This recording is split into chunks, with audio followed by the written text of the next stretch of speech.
Hello दोस्तों, recently हमने एक सीरीज शुरू किया है जिसमें हम इंडियन ब्रांड्स के टॉप रनिंग शूज़ को टेस्ट और रिव्यू कर रहे हैं। अभी तक हम एक्शन टर्बो 501 और एशियन हाइपर कुशन के रिव्यूज़ पब्लिश कर चुके हैं और आज हम एक और इंडियन शू का रिव्यू करने वाले हैं जो है कैंपस हाइप। हम स्पेसिफिकली इंडियन रनिंग शूज़ के रिव्यू इसलिए कर रहे हैं क्योंकि हर कोई 8-10 हज़ार के रनिंग शूज़ अफोर्ड नहीं कर सकता और हमसे फ्रीक्वेंटली कमेंट्स में पूछा जाता है कि 2-3 हज़ार के आसपास बेस्ट रनिंग शू कौन सा है। डिस्क्लेमर के तौर पर हम आपको ये बताना चाहेंगे कि ये शू हमने अपने पैसों से लिया है और इस पे अराउंड 60 से 70 किलोमीटर तक वॉक्स और रन्स कर चुके हैं। तो चलिए शुरू करते हैं स्टैट्स एंड फीचर्स के साथ। मैं हूं सिद्धार्थ, मैं हूं अनु और आप देख रहे हैं जॉगर्स जर्नल।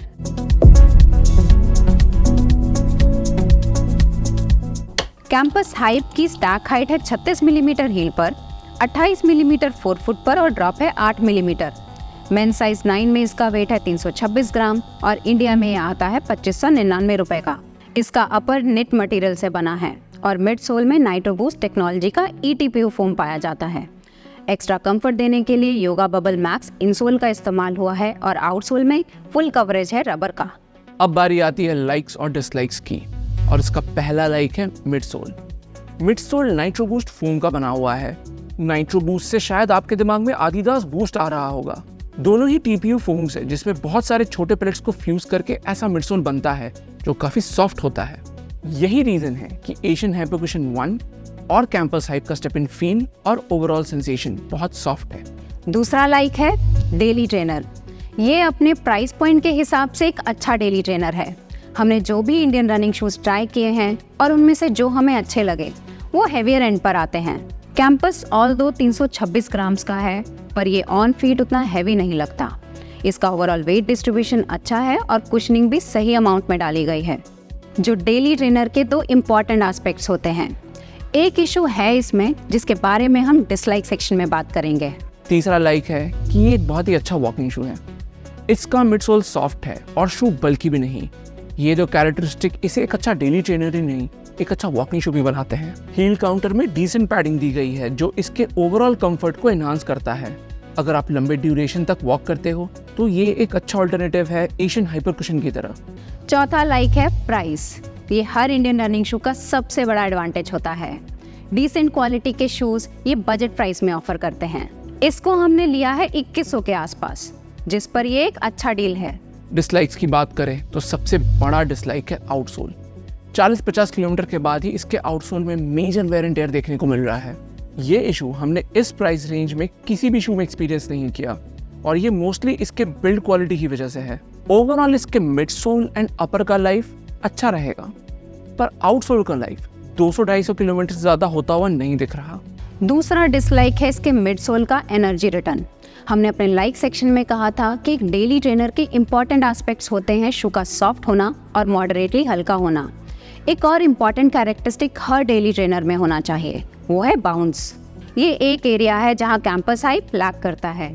लॉन्गर रन्स के दौरान हम शू से थोड़ा और एनर्जी रिटर्न एक्सपेक्ट कर रहे थे जो हमें नहीं मिला, जिससे लंबे रन्स बॉडी पर थोड़े टैक्सिंग और एनर्जी सैपिंग से लगे। अब हम इस शू के 3 मेजर कंपोनेंट्स अपर, मिडसोल और आउटसोल को रेट करेंगे अपने एक्सपीरियंस के हिसाब से। शुरू करते हैं अपर से। अपर की बिल्ड क्वालिटी अच्छी है, फिट और लॉकडाउन सही बैठते हैं। ब्रीदेबिलिटी ब्लॉकबस्टर नहीं है पर इसके कंपटीशन के मुकाबले बेहतर है। ओवरऑल मटेरियल्स भी अच्छे इस्तेमाल हुए हैं जिससे इसकी ड्यूरेबिलिटी अच्छी रहेगी। इसे हम देंगे 3.25 आउट ऑफ 5। इसका मिडसोल बैलेंस्ड है अगर आप इसे एक रनिंग कम वॉकिंग शू के पर्सपेक्टिव से देखो। जितना हम इंडियन शू ट्राई कर रहे हैं हम समझ रहे हैं कि ऐसे शूज़ में काफ़ी ज़्यादा प्लास्टिक एलिमेंट्स का इस्तेमाल होता है जिससे शू अननेसेसरीली हैवी और स्टिफ फील होता है, पर थैंकफुली इस शू में ऐसा कुछ भी नहीं है। इसे एज अ वॉकिंग शू हम देते 7 या 7.5 पर ओवरऑल हम इसे देंगे 6.5 आउट ऑफ 10। इसके आउटसोल में फुल रबर कवरेज दिया गया है। फुल कवरेज होते हुए भी ये फ्लेक्सिबल है पर समहाउ आउटसोल बहुत ही एक्सेलरेटेड रेट पे वेयर आउट हो रहा है। ये इशू का सबसे बड़ा वीक पॉइंट है। हमें नहीं पता कि ये इस पर्टिकुलर पीस का इशू है या फिर ओवरऑल ये इसका आउटसोल की क्वालिटी अच्छी नहीं है। इसे हम देंगे 1.5 आउट ऑफ 5। तो टोटल स्कोर आता है 11.25 out of 20। Overall rating okay है पर इसके आउटसोल के कारण इसे रेकमेंड करना मुश्किल है। इसका वेयर एंड टेयर भी कुछ स्पेसिफिक जगहों पर हुआ है, जिसकी वजह से ये जल्द ही मिडसोल को भी डैमेज करना शुरू करेगा। और एक ऐसा शू जो 200 से 300 किलोमीटर का लाइफ ऑफर करे, उस पर 2-2.5 हज़ार खर्चना हमारे ओपिनियन में एक अच्छा इन्वेस्टमेंट नहीं है। 2 शूज़ हैं जो इससे सिमिलर है। पहला है एशियन हाइपरकुशन 1। दोनों के मिडसोल्स बहुत सिमिलर हैं, पर ऐसा लगा कि हाइट की स्टैक हाइट ज़्यादा है, जिससे वो बॉटम आउट नहीं होता। हाइपरकुशन का फिट और फिनिश हमें हाइट के कंपैरिजन में बिलो पार लगा, पर हमने एशियन में आउटफॉल वाला प्रॉब्लम एक्सपीरियंस नहीं किया। दूसरा शू एक इंटरनेशनल ब्रांड का है, पर जिस प्राइस पर वो आजकल अवेलेबल है, उस प्राइस पॉइंट पर अमेजिंग वैल्यू फॉर मनी देता है। ये है प्यूमा का वेलोसिटी नाइट्रो 2। इसका प्यूमा ग्रिप आउटसोल और नाइट्रो मिडसोल का कॉम्बिनेशन इसे सॉफ्ट, ग्रिपी और ड्यूरेबल बनाता है।